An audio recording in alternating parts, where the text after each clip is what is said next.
Hello विद्यार्थियों, हमने अपने पिछले कुछ वीडियो में लगातार सुदामा चरित्र के कुछ पद की व्याख्या को समझा है और उन व्याख्याओं के माध्यम से यह स्पष्ट किया है कि सुदामा के साथ श्री कृष्ण ने किस तरह से मित्रता निभाई है। मित्रता का क्या धर्म होता है। जब सुदामा श्री कृष्ण के पास पहुंचते हैं तो श्री कृष्ण उनकी दीन अवस्था को देखकर इतने ज्यादा भाव विभोर हो जाते हैं कि उनके नेत्रों से इतना जल निकलता है, इतना अश्रु प्रवाह होता है। उसी से वह अपने मित्र के चरण धो देते हैं।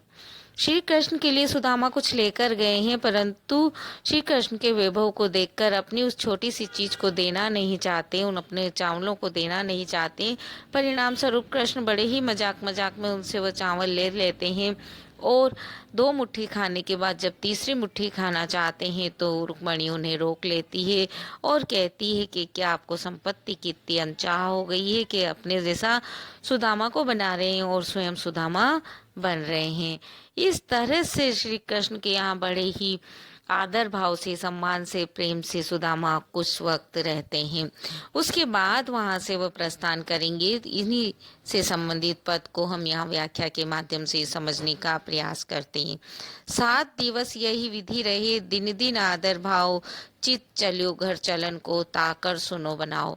इस तरह से 7 दिवस तक श्री कृष्ण के यहाँ पर सुदामा रहते हैं। दिन दिन आदर भाव और प्रतिदिन श्री कृष्ण ने उन्हें बड़े आदर भाव के साथ रखा।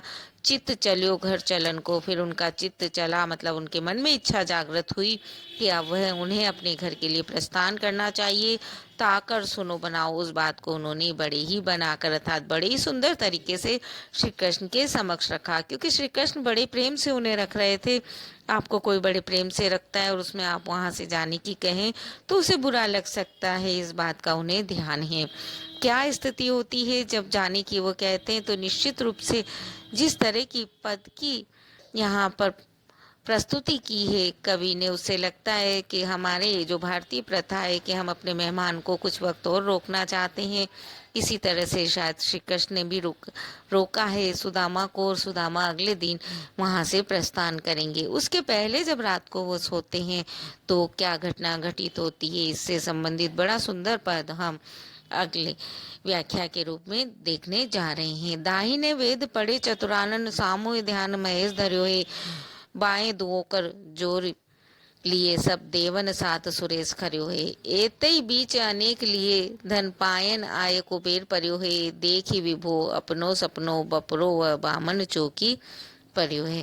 रात को सुदामा सोते हैं। अब श्री कृष्ण अपने मित्र को यदि हाथ में कुछ देते हैं तो दोनों की आर्थिक स्थिति में बहुत अंतर है। ऐसे में सुदामा को कुछ देना सुदामा के आत्मसम्मान के लिए ठेस पहुंचाने वाली बात हो सकती है, उनके आत्मसम्मान को आहत करने वाली बात हो सकती है। तो श्री कृष्ण इस बात को पूर्ण रूप से समझते हैं और वह सुदामा को ऐसे हाथ में कुछ नहीं देना चाहते, उन्हें छोटा नहीं बनाना चाहते, क्योंकि मित्रता में दोनों को एक दूसरे का सम्मान करते हुए और बराबर से अपनी बात रखनी चाहिए। इसका ध्यान रखते हुए श्री कृष्ण जो कुछ उन्हें दे रहे हैं उसे केवल सपने में इंगित मात्र दिखलाते हैं, और जो दिखलाया है वह इस प्रकार है। दाहिने वेद पढ़े चतुरानन, सुदामा देख रहे हैं कि उनकी दाहिनी ओर चतुरानन अर्थात जो ब्रह्मा जी हैं वह बैठे बैठे वेद पढ़ रहे हैं, उन्हें पढ़कर सुना रहे हैं। सामूहिक ध्यान महेश धर्यो है, और सामने महेश अर्थात शिव बैठे हुए ध्यान धारण कर रहे हैं, ध्यान लगाए हुए हैं। बाएं दुओं कर जोड़े, और उनकी बाईं ओर दुओं कर जोड़े, दोनों हाथों को जोड़े हुए लिए सब देवन सारे देवताओं को लिए हुए साथ अपने साथ लिए हुए सुरेश खड़े हुए, इंद्र वहां पर खड़े हुए हैं। सुरेश सुरों का ईश अर्थात इंद्र वहां पर विद्यमान है। इस तरह से उनके सामने दाहिनी ओर चतुरानन है अर्थात ब्रह्मा जी है, और सामने शिव जी हैं।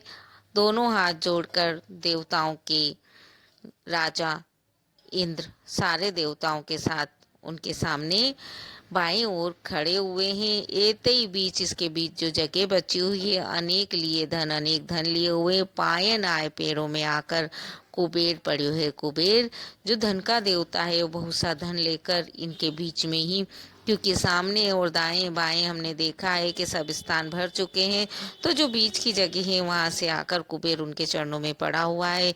देखी विभो अपनों सपनों अपना ऐसा विभव पूर्ण सपना देखकर बपरो व बामन बेचारा व ब्राह्मण चौक ही पड़ो है, बड़ा चौक पड़ता है।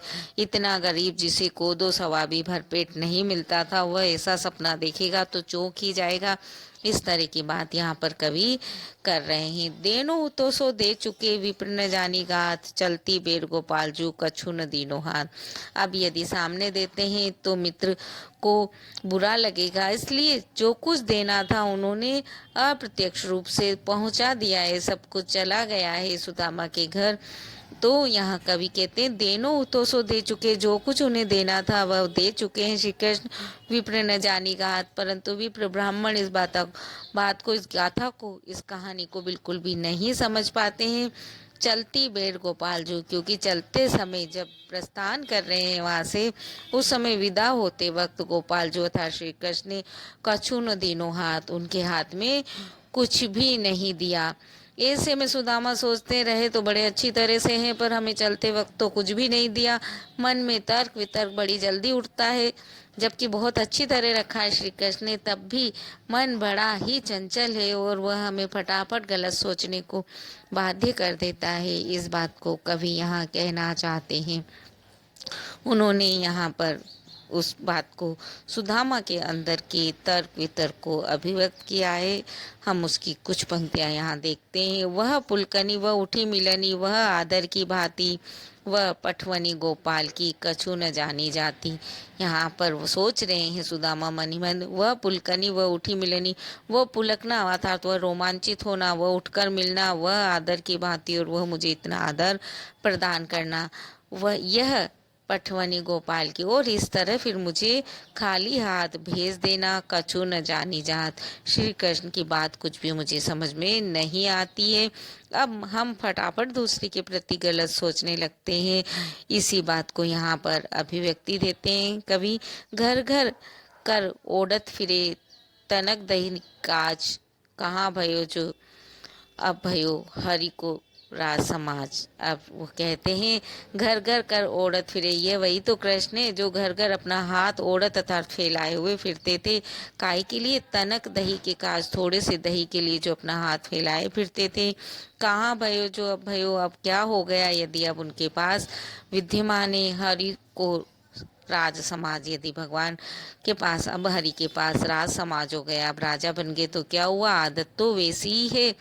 और गुस्सा होते हैं अपनी पत्नी पे। हो कपि तावत हूँ तो वाही पठियो ठेली, कईयो धन सो जाए के अब धन धरो सकेली। वो कहते हैं हो कब इत आवत हूँ तो, मैं कहाँ कब इधर आना चाहता था, वाही पठियो ठेली, उसने जबरदस्ती करके मुझे यहाँ भेजा है। कईयो धन सो जाए के, इसलिए अब मैं उस धन से, उस स्त्री से जाकर कहूंगा अब धन धरो सकेली, इतना धन दिया है कृष्ण ने कि अब सारा संभाल कर रख लो। इस तरह से मन ही मन बड़ा तर्क वितर्क करते हुए, कृष्ण को बुरा कहते हुए, अपनी पत्नी को बुरा कहते हुए वह वहां से प्रस्थान कर रहे हैं, रास्ते में आगे बढ़ते जा रहे हैं। इस तरह की बात को कवि ने यहाँ अभिव्यक्ति दी है। ब्रज भाषा में उनकी बात बड़ी सुंदर तरीके से अभिव्यक्ति पाती है। आप इस वीडियो को अपने मित्रों को शेयर करें और लाइक भी अवश्य करिए।